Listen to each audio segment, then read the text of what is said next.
A good day, dear participants joining us across the globe. Uh, Once again, we want to welcome you back to Adewale Kayode online class. And we want you to know that those videos we are trying to do is just to put you on track when it comes to statistics. And if you look at our past three videos now, we've talked about central tendency, where we talk about mean, median, and mode. And we have also taken a step forward to talk about measure of dispersion, where we look at variance and standard deviation. And now we want to look at text of relationship. And the first one we want to consider is looking into correlation. Of course, when we are talking about the term correlation, may sound like statistical jargons to some people, but we actually want you to know that this is what we encounter in our daily life.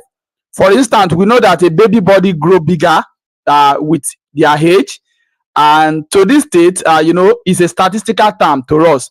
So sometimes there may be a positive correlation between the baby body's size and the age. Because of this correlation, the baby clothing industry and parents may estimate a kind of a baby size based on the age. So it depends. So that means as soon as the baby keep growing in age, of course, the sizes too will also grow in that proportion. So therefore, the baby clothes are often labeled by the age.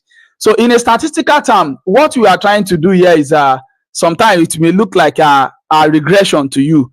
So we need to work out the quantitative relationship between these two variables. Then you use that knowledge to predict one variable, that is the body size, based on the other variable, which is talking about the age. So that means we are considering two variables there, the body size and also the age of the student.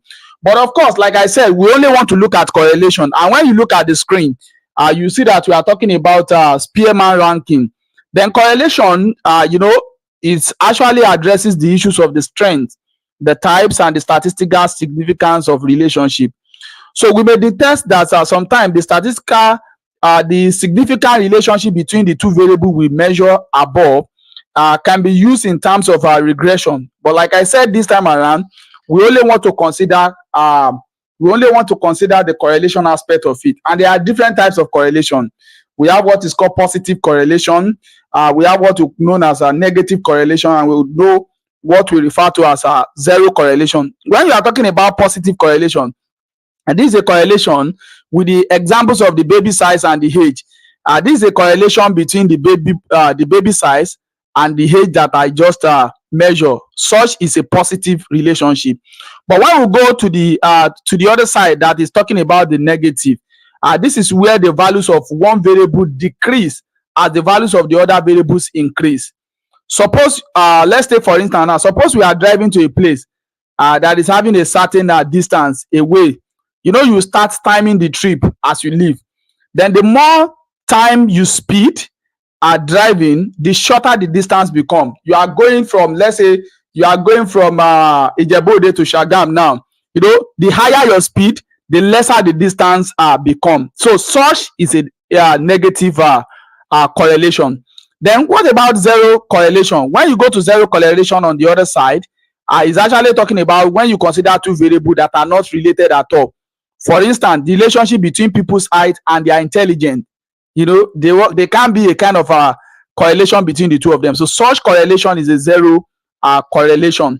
For the sake of this class, we quickly want to look at the Spearman ranking, Spearman rank coefficient of correlation. And when you look at the formula, when you actually look at this formula here, you see that the R is equals to 1 minus 6 summation D square over N into N square minus 1. What does that N stand for? What does that R stand for? That capital R. That capital R is the correlation coefficient of that particular thing. Then the D that you are seeing there is talking about the difference between the corresponding rank. When I rank the values of that X and the values of the Y, the difference between them is what the D is standing at. Then the n, the small letter n that is there is talking about the numbers of the pair value. When you count the numbers of the pair value we have here now, 1, 2, 3, 4, 5, 6, 7. So the numbers of the pair numbers here is just 7. So that means our n is equals to 7. So when you move away from there, you see that rank is usually applied where peer comparison or where peer comparison is required when you want to compare two things together. Such is this example that we are seeing on the board here. And another example, like you are talking about the scores of two different people now. You can also go like you are contesting a kind of a beauty contest between contestant 1 and contestant 2. You can compare the result together. Cooking competition, when people are doing a kind of competition, or performance of a pairs of variable, like the example we used earlier, talking about the body size and the age. So for this now, let's just look at this. For instance, I want to look at the relationship between this one now. I want to do a kind of a test of relationship between these two, and I want to use Spearman ranking correlation coefficient. So when you actually look at it, you see that you will need the ranking of x. So that means the very first thing you need to do here is to first of all think of how you are going to rank your what? Your ranking of x. So you have to rank your x. So in ranking this x now, you look at the pair, the numbers of these values on x. When you look at the value, which one is the biggest? The biggest number here is 15. So that means 15 is taking the first position, followed by 12, which is taking the second position, followed by 10, which is taking the third position, then followed by what again? 8, which is taking the fourth position, then followed by 6, taking the fifth position, followed by 5, taking the sixth position, then followed by 3, which is taking the what? The seventh position. In that wise, I've just ranked the values of what? X. So I can go ahead and do ranking of what? Of y as well. So let me rank y. So if I'm ranking y now, what is the highest number here? The highest number in here is 28. That means it's giving to first, followed by 20 second, followed by 18 third. When you look at it, followed by 18, that is third. After 18, what is the next one there? Followed by 10, which is taking the fourth position, then followed by 9, which is taking the fifth position, followed by 3, it will be taking sixth position, and 2 will be taking the seventh position. So at this juncture now, I can now look at the difference between the rank of x and that of the rank of what? And that of the rank of y. So let me quickly do the ranking now. So let me do the ranking between that two. So if I want to rank between this rank of x and y, that is my what? That is my d. So that means my d is equals rank of x minus rank of what? Of y. So when I look at the difference between 3 and 7, so this place is talking about 3 minus what? Minus 7, and that will give me minus 4. If I move on to the next one, that is 2 minus 1, which will give me what? 1. So if I move on to this, that is 4 minus 6, and that will give me 2. So if I look at this, this is 6 minus 3, and that will give me 3. If I come here, this is 5 minus 2, and that will give me what? 3. So if I come here, 4 minus 4, and that will give me minus 3. If I come here, this is 7 minus 5, and that will give me what? 2. So the next thing I have to do is, because it's talking about summation d squared, so it's for me to get my what? It's for me to get my d squared. So my d squared simply means I'm going to square this value. That is, I'm squaring minus 4 squared. So if I square minus 4 squared, that will give me 16. If I square 1 square, that will give me 1. If I square 2 square, that will give me 4. If I square 3 square, that will give me 9. If I square this 3 square as well, that will give me 9. If I square this minus 3 as well, that will give me 9. Then if I square these 2, that will actually eventually give me what? 4. So at this juncture now, I want to put everything into this formula. Of course, I've got my n, which is number. My n is 1, 2, 3, 4, 5, 6, 7. The pairs of number is what? Is 7. What else did I need? Of course, 6 is a constant value. I don't need anything there. Then the next thing is for me to look for my summation d square. Summation d square means addition of everything we have here. So if I had everything we have here now, what is that going to give me? If I come here, 4 plus this 16, that is 20. This plus this, that is 30. So 30, 40, 50, that will give me 52. So that means my summation d square will give me what? 52. Can we try that at home? Those of us joining us online.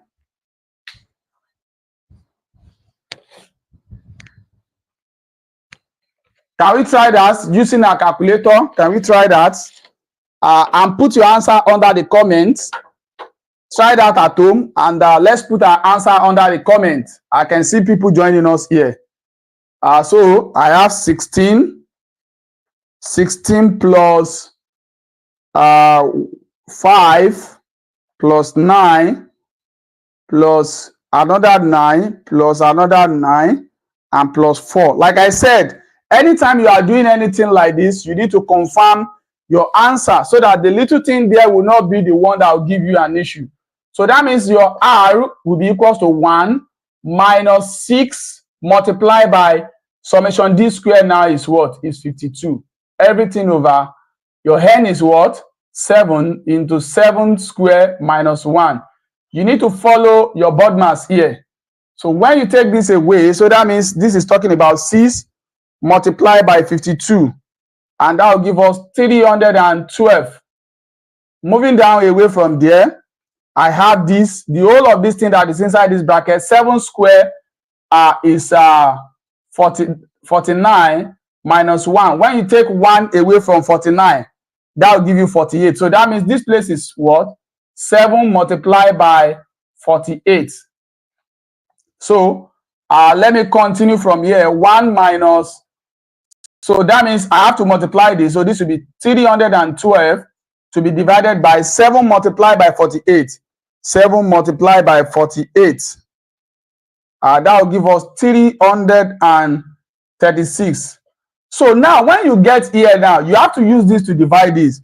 So that means I'm going to take 312 to be divided by 336.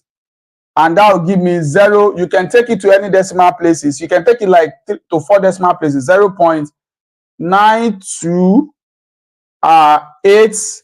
The next one is 5. I can approximate it to what? To 6, to the nearest, to 4 decimal places. So from here now, I will now say my final answer will be 1 minus 0.9286.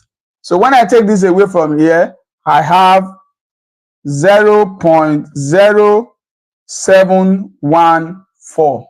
So that is the coefficient of that correlation. So with this, I've used Spearman ranker to find the what? To find the coefficient of that correlation, which is giving me 0.0714. If you find this video helpful, try and make sure you subscribe to this channel so that when next we are having a video that can assist you in mathematics or in statistics, you can get notification. Thank you and God bless you. And make sure you share this video with any student you feel this video can be of help to, be it a statistics student or any student that is under any statistical class. This video can be helpful to them. Thank you, and make sure you share with your friend. Bye.